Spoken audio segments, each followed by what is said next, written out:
Well, that'll be fun to play around with. Yeah. Yeah. Did we just start already? Should we start? Have we already started? Yeah, I mean, before we kind of get into anything, the meat and potatoes, yeah, I think we could just grip and rip it. Yeah. All right. Okay. Well, yeah, I think we'll, intro first, like what we're doing here, and talk a little bit about what, who you are and who I am and why we're doing what we're doing. How's that? As a good starting point? Yeah, that works for me. Okay, so, my name is Giancarlo, and you know that, and we've known each other for almost a year at this point. Yeah. I've been a member here since April, and I've been doing CrossFit for about 13 years. And I've always been involved in the gyms I've gone to. I've been to 3 gyms as kind of like, my home base over the years, and I just love CrossFit. I love it, and always been involved. So I've been coaching. I've had full-time roles. I've had part-time roles, and it's just nice to be a member. I love being a member these days. Still love it though. Love the community, love the methodology, love it all, and I just want people to fall in love with it maybe a little more, come to class a little more often, and just keep doing it for the rest of their lives. It's awesome stuff. It is. So that's a little bit about me, and why don't you, chat a little bit about you, and I don't know. Yeah, thanks for that. So I'm Rob Miller, and I'm the owner at CrossFit DelVal, and I guess I'm in my 20th year of CrossFit, or something that at least looks like CrossFit. I discovered it in late 2006, and in the summer of 2007, opened the gym with no clue or no plan as to what to actually do about that. And I ran it as a part-time business for the first couple of years, 3 years really, and then through a job reorganization, ended up as my full-time job in the summer of 2010. And, again, no plan, just sort of like, oh, I'll do that for a few months, and here we are in 2026. So it's been your full-time gig since then? It has, and it's not been my only gig, because I also worked for the sort of central CrossFit team, the CrossFit HQ, as it were, for the first 10 or so years of my CrossFit time, up until 2019. But yeah, since 2019, it's been my only job. Yeah. And, when you look at, doing a podcast and, representing Delaware Valley and sending it out to the members, what are you hoping to get out of this? Oh, man. Well, I was a very reluctant participant, and especially when it was... I didn't get that from you. Oh, well, when it was suggested that I was the first one, That's true, yeah. Being the first one's kind of tough. But I understand the logic, and I think that, me starting with kind of my story is, I think for many of our newer members, maybe they don't know the history of the gym, or they don't know, just where it came from and why we did what we did, or whatever. But yeah, what do I hope to get out of it? I think, I think anything that's going to encourage or inspire or educate our members and get our community bound closer together is in my my interests and what I want to do. And speaking of, I'm sure you'll get into this, but that's really what my role is here, is to kind of be the the shepherd, if you will, of the community. And I'm much less involved in the operation of the community now. I mean, I can't compete with Jackie and Chris and Rich and Denise and from a training perspective, coaching perspective. But I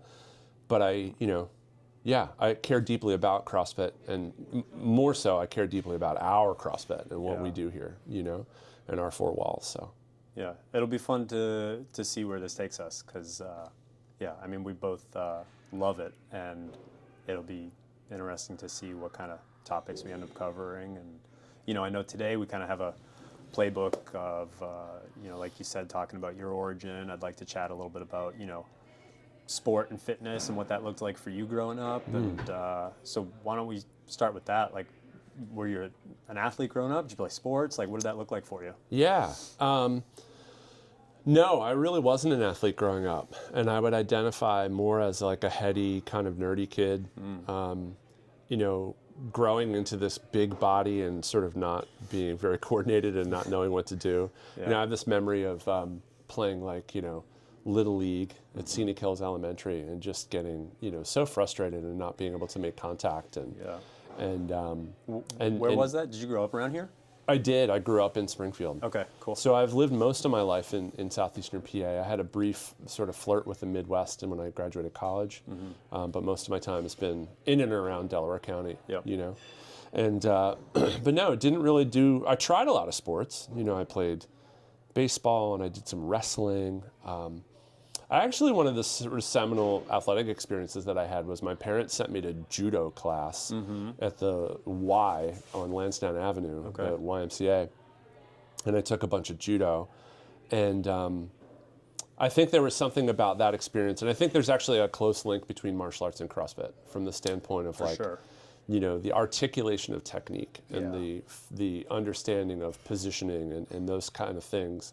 And I think through that and then my college martial arts experience, I think it set me up for success in terms of like, oh, like, here's how you hold this position on the bar, or here's where your hands should be, you know, because it mimics all that kind of like, oh, we're going to do the kata, and the kata, like, your hand needs to be here, and, you know, and that sort of thing.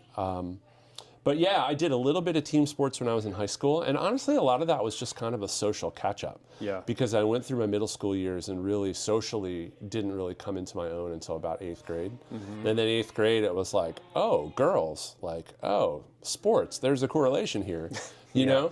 And so were you always this tall? Like, at what point did you stop growing? Were you like a really tall, like, way above everybody else kind of person? Always. Yeah. And in fact, when I was in 4th grade, I was as tall as my 3rd grade teacher that had been in the grade before. So yeah, always very tall.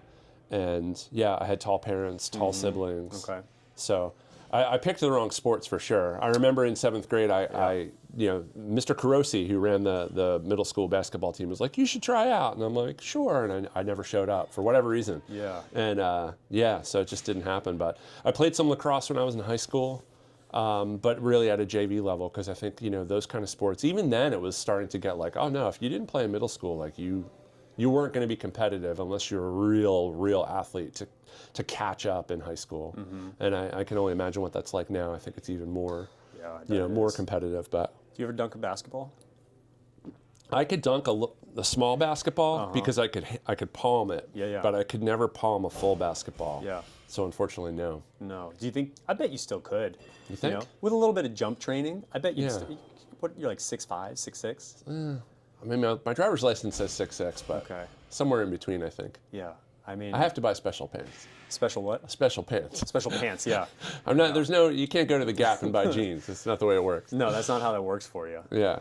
So you got into martial arts, and yeah, I'm definitely on board with the idea that like there's a lot of carryover between the two. You know, whether you look at jiu-jitsu, I have good friends who run jiu-jitsu gyms and friends who, you know, practice, and I've dabbled a little bit, but there's just a lot of similarities there. So what led you from that? Like, I mean, you're talking about the dark ages. You found CrossFit in like 07, you said, or 06, 07? When was that? It was late 06. It was in the late November of 2006. So how do you find it in 2006? I mean, there's no gyms. You know, you're like one of the first 100 gyms to ever exist. Yeah. So my how I found it, well, it's sort of related to martial arts, right? Because in college I got back into martial arts in much more serious way. And that was judo as well? Or? No, so that was karate, and I did Isshinryu karate in college, and I was part of the Penn State Karate Club, and that was a really good organization, and they ran a really tight ship, and I went. Did that at the branch campus, and then when I went to main campus, I did that as well. And I got my black belt in karate, and was very proud of that achievement. And that, I mean, honestly, my senior year of college was more about that than it was about graduating. You know, the degree piece was secondary. You know, I was really passionate about it, and but I, you know, got offered a job out of college, and I moved, and I also discovered a love of chicken wings, and you know. When you stop exercising and you start, you know, eating a lot of chicken wings, you know, things tend to change in your body. Yeah. So over the course of, I don't know, the next 5 to 10 years, you know, I put on a good deal of weight. By then I had gotten married, and we had our first child, Lucas. And I was, you know, I was overweight and not any muscle or anything, no fitness to speak of. So I started thinking about, well, what are you going to do about that? And I actually found a a karate dojo in Media that did the same style that I was accustomed to. Yeah, okay. And I went back over there and I was like, hey, I want to participate. And it was striking the fitness level between my college experience and that experience after that, X number of years of not doing it. I was just dying. Yeah. So then I was like, okay, well, maybe I'll start running, And one thing led to another, and running kind of led to it's like, okay, well, I'm going to run, and then I'm also going to do some weightlifting days because I heard, you should weightlift too. Sure, yeah. And weightlifting meant like, oh, set the pin in the machine and do the thing. Like back and bis. Chest and tries. Yeah. You doing legs? At that time, I probably was doing legs, but it was like the leg press and the hamstring curl and that trio of machines. Boy, did I do the Indiani? I don't think I did, but I didn't have anything against the Indiani. I was like already into the intensity, though, I will say, of the leg press, and I could like intuitively understand that the leg press was badass. Yeah. Like, I mean, you can load that up. You can just plate after plate, and that was cool. Just clear out all the 45s in Planet Fitness and throw them on. Right. They only have 10 45s in the entire gym. Throw them on the whole machine, and everybody's looking at you like, well, what's this guy doing? This guy, What's he training for? Right. Yeah. And then, one thing led to another, and then I started to be like, I've heard of this thing. It's called a power clean. Yeah. Like, what's a power clean? What does that even mean? And then that was the day in late November that I Googled power clean. Mm-hmm. It led me to Dan John, who is been around for 100 years, this noted sort of strength coach, throwing coach guy, which then I saw a random link on his website. It was like, you should check out this thing. It's called CrossFit. There's crazy people in Santa Cruz. And I pulled it up. And the very first day I pulled it up was, whatever it was, late November. And I paged through the first couple of workouts. I'm like, I don't even know what this means. Sure. Like, what is snatch? What does that even mean? But I knew there was something there, and I knew that these people were serious and that it was like different. And I printed off a bunch of the workouts and I took them to the local, there's a Gold's Gym here in Marpole. I love that you printed them. There's no smartphone. Oh, no smartphone? Yeah. Maybe there was. I didn't have one. Sure. I printed them off. Yeah. And then I think of the first couple of workouts I did, I'm not sure, I think the first workout I did was Cindy. Yeah. Because I could approach that. How was your range of motion on your first Cindy? Yeah. I definitely couldn't do the pull-ups, for sure. The push-ups, actually, I had been training those. Those were probably legit. I probably wasn't doing the squats right. But it's funny that you said, hey, what are you training for? Because I remember there was that experience when the first couple of months and I was in the Globo gym.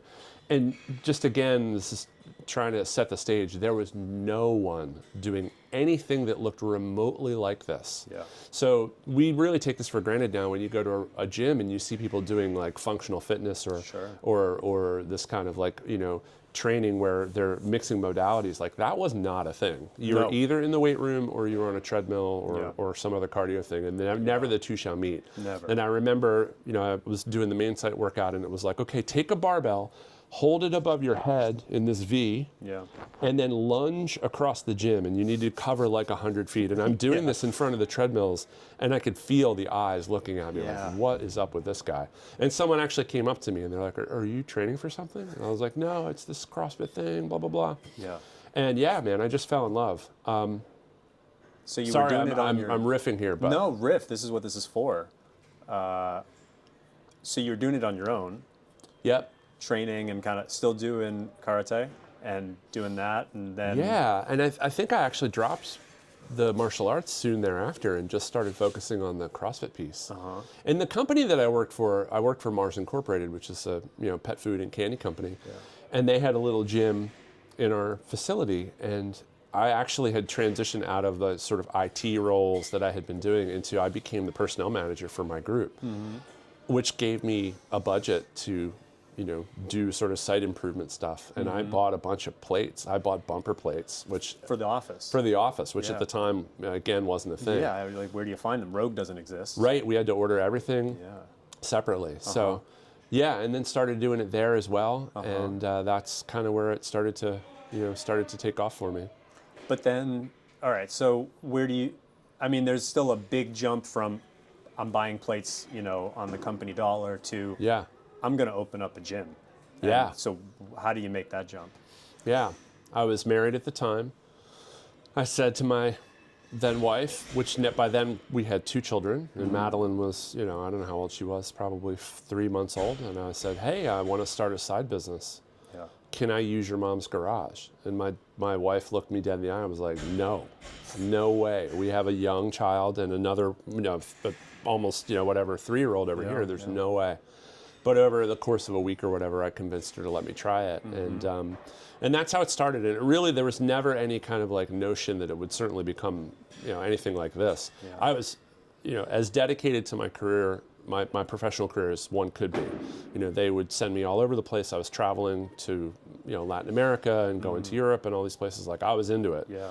But I tell you what, like after a while and getting the gym set up and starting to train, it was mostly my friends in the beginning, and just is very rewarding. So you're just talking to people close to you saying, hey, I'm doing this thing. I love doing this thing. Do you want to come work out? Pretty much. Yeah. Yeah. And my brother came and some of my high school friends came. Yeah. And then when I did get the gumption to start asking them for like, we're going to collect dues. And it's like, it's going to be $30. And that's kind of how the thing started. And I was, again, in my mother-in-law's garage. It was a residential garage in Springfield. 1, 2, 3-car garage? It was a 2-car garage, and she parked her car on the other side. So I only had, I had the exposed beams, which I went to Home Depot and like created like a little, janky little pull-up bar. Yeah. And put that in there. And that's what happened. We, I think when we hit our peak in September of that year of 2007, we had like 7 people that had agreed to like that's really pay crowded dues in a 1-car garage space. Yeah, it's really crowded. It's starting to get cold, and things are changing. So I had a friend, again back to martial arts, who ran a karate studio that was over in Springfield, and he allowed us to do a fundraiser there in the top floor of his dojo. Yeah. And I was in the building, and downstairs he has this open space in the basement. I said, hey, we're running out of room and we're going to be in the winter soon. Can I rent your basement from you? He's like, sure. Yeah. And that's where the second location was, which was in Springfield in residential. It was right next to Hibachi in Springfield. So when you would go out the back door in order to run a 400, you would go by their dumpster. Nice. And their dumpster, very colorful smells. I bet. Yeah. And especially in the in the warmer days. But yeah, we were there for, I don't know, probably a year, maybe 9 months to a year in the basement. And I would pay him, a portion of whatever I made at the end of the month. It was very mutually, beneficial. Is it just a better place for you and your 7 friends, or are you like, is it now 20? Like, how many people are going to the gym now? Yeah, so we grew that from, I think it was like 7 or 8 people at the residential garage to, I think when we left there, we had like 17 or 18 people, something like that. And that's when I decided, like, okay, well, we needed like a legit, like an actual dedicated space. Yeah. And we went to Glen Olden, which is like a couple of towns over, and got this, whatever it is, sheet metal pole building that was behind a concrete company. Like, it was very austere, and as if you want that rugged CrossFit vibe, it had that in spades. Yeah. This is like 08 or so? Yeah, this was 08 into. We spent all of 08 there, all of 09 there. And we had some really seminal experiences. Like, one of the first CrossFit competitions that we ever had was there, and we invited people that had other CrossFit gyms. Like, we invited the CrossFit Apex guys and CrossFit KOP, and they were coming out, and I was meeting other people. Sure. Yeah. It's the first time I had ever met Tanya Wagner, and around that time I met Amy, my friend Amy Lyons. Yeah. And these guys, we've all, clung together as this sort of original crew of. Sure. Yeah. Amy's great. She's, like seminal CrossFit. Tanya. She did my level 1. Oh, did she really? Yeah. Okay. Cool. Yeah. At KOP, that was probably 2013 or so. Wow, that's interesting, because I used to do all of them at KOP, and I would miss only a few in the first couple of years, so we must have missed each other. I don't remember. I would remember you. I can say for sure that she was there and Chuck was there and 2, maybe 3 others, because it was a big seminar. We'll have to pull the date up and see if we can find the picture. Yeah, I mean, I have my old level 1 certificate. We can pull up the date. Yeah.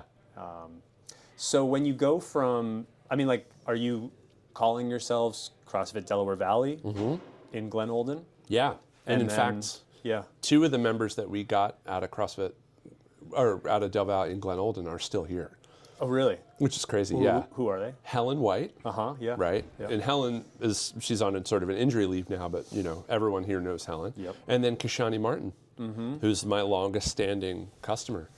And say 16, 17 years. Yeah, it's crazy. Wow. So, it's funny about the when you think about CrossFit, you can look at it a couple different lenses, and one of them is, certainly the training technology and the community and the way it makes you feel and all these things. But I think once you've done this style of training and you've done it long enough, it kind of gets in your blood, and you don't perceive training the same way without that bump of intensity. Mm-hmm. And I think those guys are great examples of people that it's like it's in their blood. They're not going to be satisfied with some other thing, because it doesn't give you that feeling. Yeah, I probably lump myself in that group too.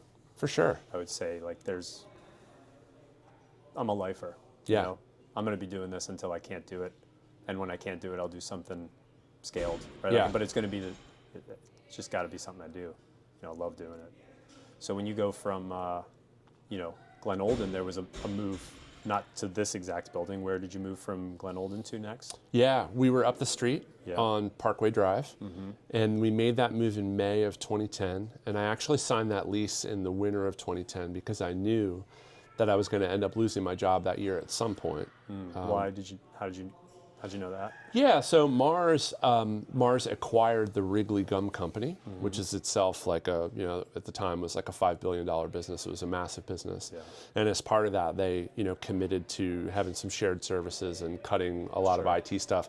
And they ended up cutting our entire site, our Westchester site. So I think there was like 115 or so employees or associates there that, all either got repositioned somewhere else in the company or lost their jobs.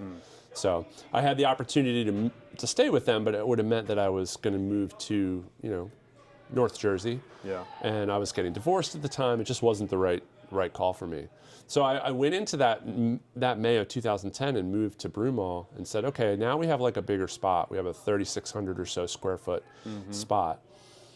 I at least temporarily have to make this work, and I have to push hard at this. So I said, I was kind of burned out on doing the corporate thing. I didn't really want to stay in HR, and I was like, hey, I'll do this for a year or two. Yeah. And then if it doesn't work out, I have a pretty impressive sort of, corporate resume, if you will. I can always go back and do that. Sure. And I'm still waiting. Yeah. So to give people a perspective, 3,600 square feet, how big is the space that we're in now? Excluding kind of the office and bathrooms, like floor space, how much space do we have out there? Yeah, so our training floor right now is probably bigger than that. It's about 5,400 square feet. Okay. I take that back. I made a mistake. That's 5,400 square feet for the whole gym. And then about 4,500 of that is dedicated to either training or storage. Okay. And if you include our old dungeon space, it got up to like 6,900 square feet at one point. So that's actually, strangely, it's one of the biggest mistakes I feel like I made. Which is sort of overshooting on when we moved from Parkway down here and getting a little bit too big of a space.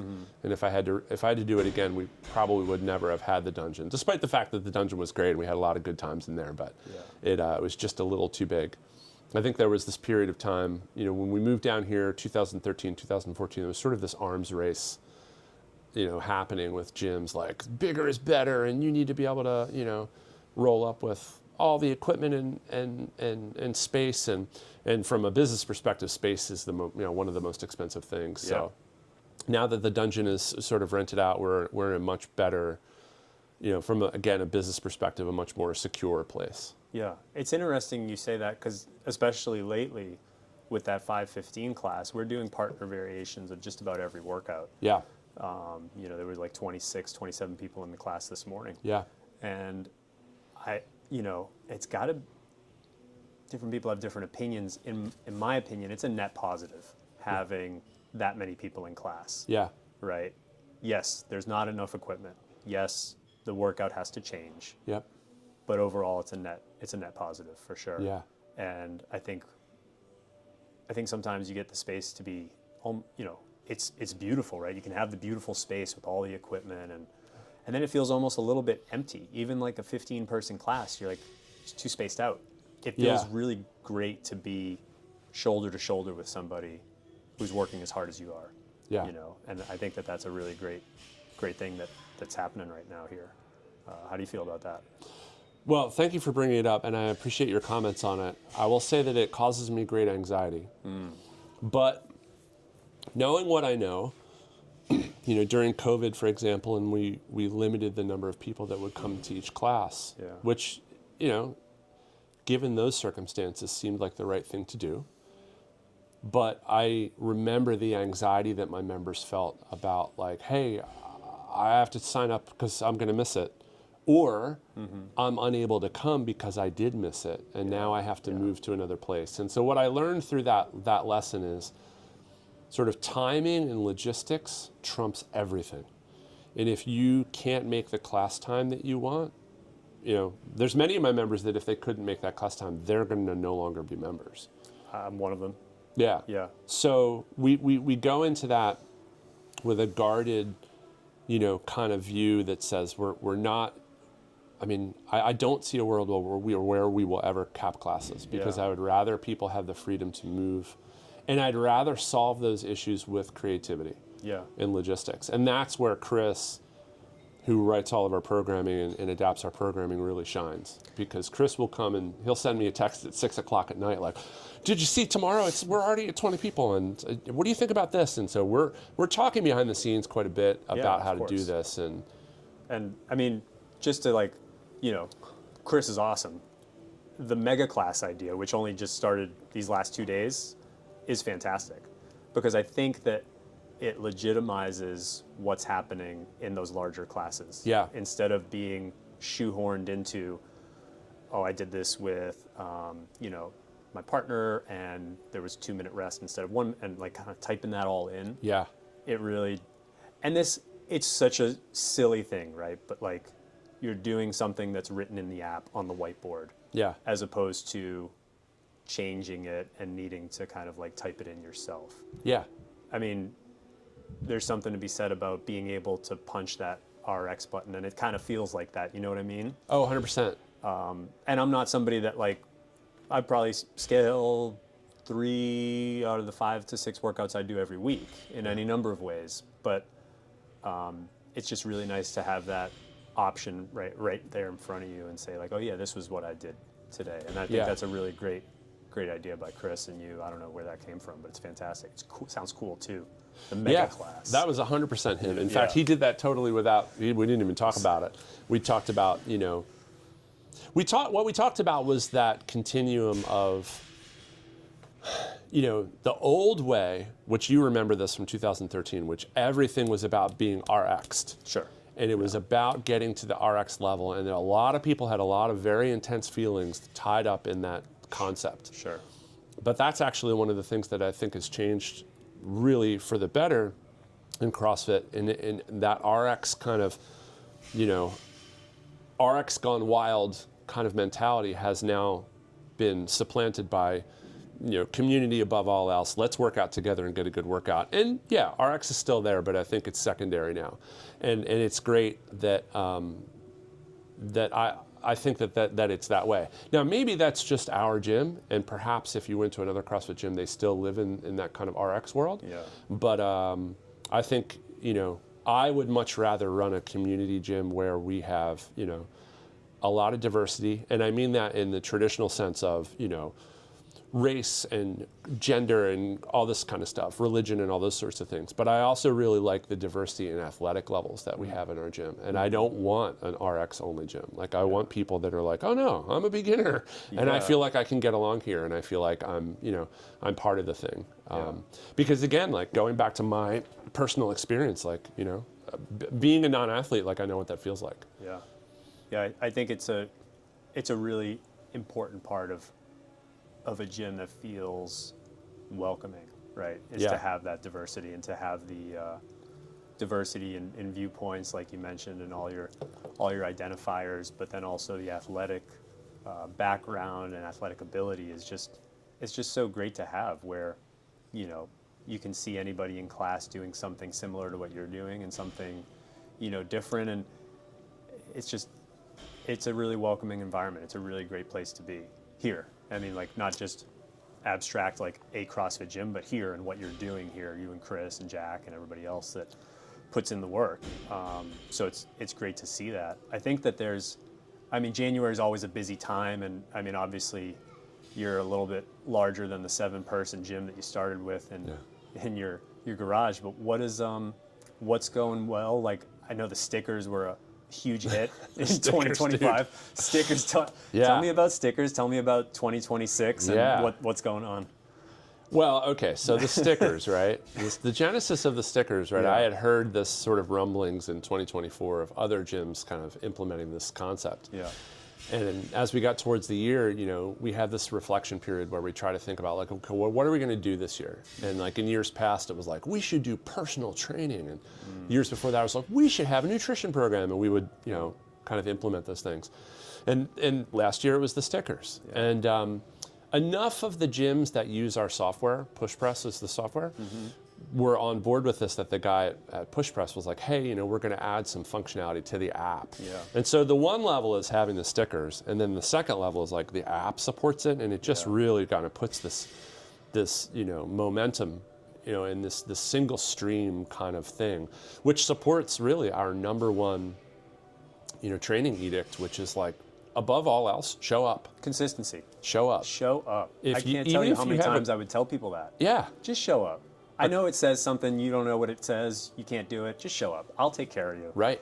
And so people just show up more. And A crap workout beats no workout. for sure. I tell Solomon all the time, Solomon Patterson, the golden barbell winner. And every day, Solomon, did you get less fit doing what you did today? No, I didn't get less fit. Like every time, right? Yeah. We talked about shoulder press, we did shoulder presses and rowing this morning. I'm like, do you think if I just put my hands here and I put my hands overhead and I did that for 8 reps, would I have got less fit? He goes, you can't get less fit doing that. Yeah. You just got to show up. So it's so important, and the sticker thing is making that it's really turned it into overdrive. Yeah. Like, we have a report on the back end where we can see of X number of members we have, how many people haven't been here in the last 2 weeks, and it's called the at-risk report. Sure. And that at-risk report is at the historic lows. So when we think about the engagement of our gym, and that lends itself to these really the mega class, and those concepts are related, and how we deal with that, is important, because, like, again, it's sort of balancing the scales of, we want maximum availability of training. You can come when you want. We want the equipment to support that. We want you to get the maximum workout out of that. So it's kind of like balancing all those things and making that recipe work, Yeah. But the stickers have been great. And Ray DeJean, just a shout out to Ray. Yeah.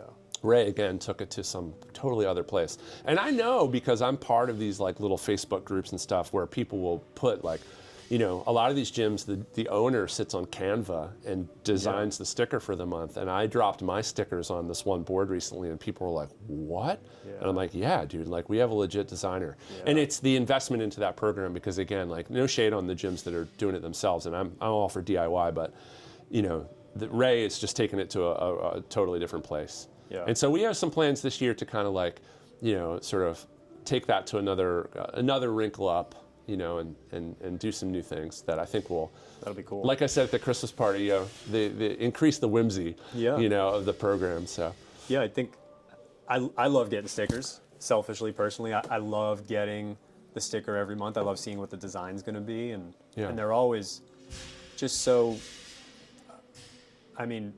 Well done. Well, what's the word? They're appropriate for the month. Ray does a fantastic job. Yeah. Can't say enough about how cool they are. Yeah, for sure. So you would expect that to continue in 2026. There's no reason to assume otherwise, right? Oh, 100%. And then I think, as we get, into celebrating, people's achievements and their attendance, and like we did at year end, like, I wouldn't be surprised if we doubled the number of people that make all 12 months this year. I wouldn't either. And so kind of keeping up with that and making sure that we find new ways to recognize people and for what they're doing for their health is on my mind. Yeah.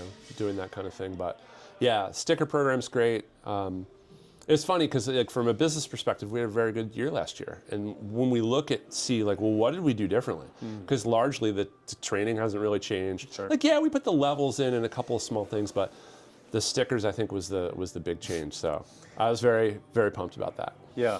Do you find that, how do you feel about that? Because it's funny to me, is to be like, that's such a small token just drove attendance into such a awesome place for you all. Yeah. It's a little bit funny to me. Do you find that funny as well? I do, and yeah. I'm thinking about Jackie at the moment, because Jackie's mentality sometimes, she looks at a client and whatever their problem is that they're talking about, and gives them, a solution, and she's always emphasizing the consistency thing. Yeah. And it's the difference between kind of like emphasizing it through a direct approach of, hey, I'm going to tell you to do the thing, versus like an indirect approach where it's like, there's a thing on the side that's over here. In this case, it's a sticker. And it's just an interesting blend of how you need, in a way, you need both approaches. And I think that's what we're kind of getting around to figuring out, is like, us sitting on a box and preaching about fitness is one element, but having a back end kind of solution to draw people, it's kind of like attracting, you attract with honey or whatever. Yeah. And as insignificant as the paper sticker is, it cost me 9 cents to make it. Sure. It's very powerful. Yeah. So. I think, to use that analogy of like attracting people with honey, I mean, you also get then the opportunity to observe, right? When you bring people in more frequently, then you have the chance to see them, to see their struggles, to see where they're enjoying class, where they aren't enjoying class, what's making them come in every morning or every afternoon, and trying to meet them where they are.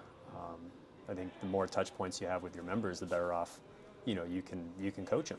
Yes. But again, like, you need them to come in. You can't make them come in, but you dangle this little sticker over here and you say, who wants a sticker? And suddenly people are showing up every day, and you're like, okay, cool. Like, now I get to ask you what you had for breakfast and talk to you about how much you're sleeping last night and all these other things that, make people tick and, figure out what they do for work and just get to know them. And it just makes a big difference in the community feel for the gym. I agree. The friendships are deeper as a result, because people show up. And I'm going to transition. You didn't ask the question, but this is a nod to this, like, concept, sociology concept of the third place. Yeah, I'm glad we got there. I didn't plan to talk about that, but it's a good thing to talk about. Yeah, and for those that don't know, the third place is like, your first place is your home, and your second place is your place of work, and your third place is the place you go, and primarily that place is for feelings of acceptance and belonging and being a part of something. And for many people, that could be like, oh, I play some recreational sport. Yeah. For other people, it could be like, oh no, I go to this one restaurant or whatever. Yeah.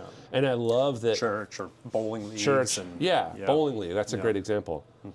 And our third place is really unique, I think, in a lot of ways, because it's, not only filling people up socially, but it's also filling them up physically. And those things are, I think, inextricably, is that a real word? They're tied together. Yeah. And people's mental and emotional and physical health are all, intermixed. And again, without being too woo-woo about it, like, I'm really proud to be a part of, helping create that environment for people to express that kind of stuff. And it's no shade on what I did before. Like, I love M&Ms. Do you know what I mean? Yeah. And M&Ms make me really happy. But when I can look and say, like, hey, the things that we're doing are literally extending people's lives. Like, that's meaningful in a different way. Yeah, there's definitely a really, really tangible impact that your work makes. And, being in the CrossFit space, when you're doing that for any period of time, you have so many stories that you can pull from, where you're like, oh my goodness, this person just, came in and they, had knees that they were considering having to sell their home, where they were like, and I had a member at a gym I worked at that was like that, and she was like, I think I need to sell the home that I've lived in for my whole life because of the setup of the home. And then she started coming in and came in enough where she like built leg strength and like was able to comfortably do stairs, and she was like, I can keep living here, I don't need to sell my home. And that stuff is just, I mean, you can't put a number on that, where you're like, what's the profit, it's just so awesome to hear stories like that from people. Yeah. And it's great what you're doing here, and letting people figure that out on their own, just showing up and having stories like that be created. So should we wrap there? I think we should. Yeah, I think this was a lot of fun chatting. I think, in a future episodes, I'd love to hear from members. I think that there's a lot of, people that are curious about the Open. I think we definitely need to chat with Jackie, chat with Chris, and get some of the other coaches on here, do some members, and yeah, just see how things play out, see what people are looking to hear. That's great. Thank you for agreeing to host this and to put this together for This was fun. the community, and Yeah. it's going to be really impactful. It's the first time we've ever done anything like this. I hope so. Yeah. I mean, ultimately, I if people watch this, they listen to it, and they, maybe they end up coming in a little more frequently, and that helps them in their journey. That's great. Or maybe they sign up for the open, they come to a different event, they do something that maybe they wouldn't have otherwise. All that's good.